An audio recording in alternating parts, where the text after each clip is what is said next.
Nice little campsite in the sagebrush. And the only problem is I did pop a hole in my thermarest. But beautiful morning here. And I'll be going over that away and then following the road up that way to Bannock Pass and over to Ledor. It's over in this area that the Nez Perce attacked several of the ranches. And I'll be going by those ranches. So that's next on the agenda on the Nez Perce Trail. Well, my sunny morning has evolved into a spitting rain afternoon, but it's cooled down and much more pleasant for walking. This is Horse Prairie, this entire valley, Horse Prairie Valley, that I've been walking along up to Pass, following the Nez Perce, and it really hasn't changed much. Even over the last 134 years, there's very little human settlement, and the settlement there is, such as this ranch right here, was, I should say the entrance to the ranch. It's private property, so it can't go in, but this is the Donovan Ranch, and the Nez Perce attacked the Donovan Ranch and killed several of the people there. There were, interestingly, some Chinese that were placer, gold mining, placer mining, and they also took part, but they didn't get shot. And then there was another ranch further down that way that got shot up quite extensively. And the Nez Perce would go in and they would take the provisions, the horses, and any kind of bedding material that they could find to bandage up their wounded. I don't know if I've mentioned that after the Battle of Big Hole, the Nez Perce, they let Chief Looking Glass, they relieved him of his leadership role, because basically he was under the impression that the U.S. Army had given up and was going to let the Nez Perce go peaceably.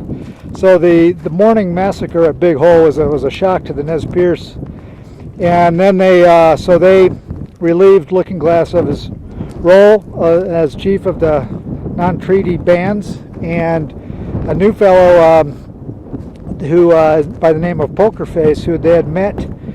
He was also Nez Perce, a half-breed that they had met on the going along Bitterroot Valley earlier, and he, interestingly, being a half-breed, knew this area and the other Nez Perce, and so he led them through here, and he was very adamant that they go quickly. So the Nez Perce were constantly on the move, and basically after the Battle of Big Hole, as I stated earlier, they viewed any white people as the enemy, and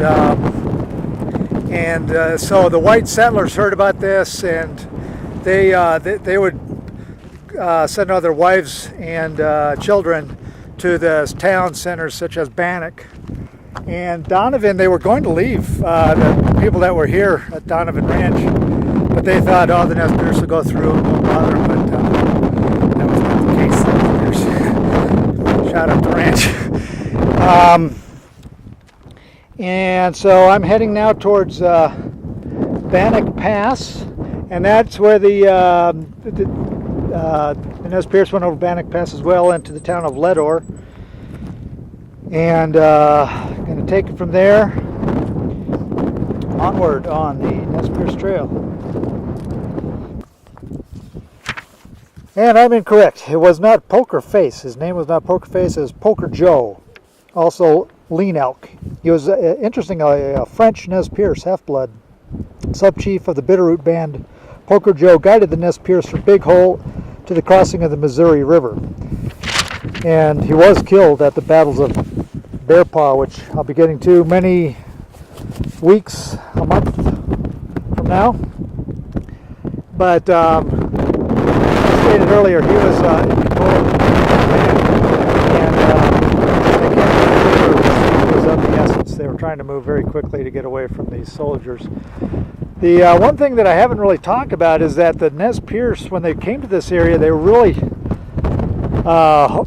expecting that the local Native American population would support them, and they were really, I think, disheartened at how little support they got from the Salish Indians, who I've been calling the Flathead. They're actually the Salish is their native name. Just like the Flatheads were not flathead, and the Nez Perce did not have pierced noses. But and another, I think, disappointment to the Nez Perce is a lot of these areas that they came through is their ancestral buffalo hunting grounds, and so it's like the land was changing and the times were changing, and it must have been just very disheartening that to see how much of the area is being settled, and I think even more so to see how little support they were getting from the Native American population, to the degree that many of the scouts that were working for the U.S. Army were of the either Salish or even the Crow.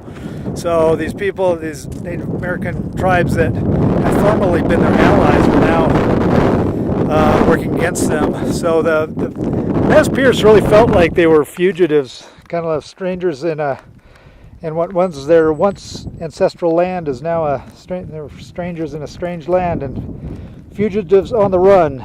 And through this area, Poker Joe, Chief Lean Elk, was guiding them, and Chief Looking Glass survived the Battle of Big Hole, but he was relieved of his duties as the leader of the Nez Perce on the Nez Perce Trail.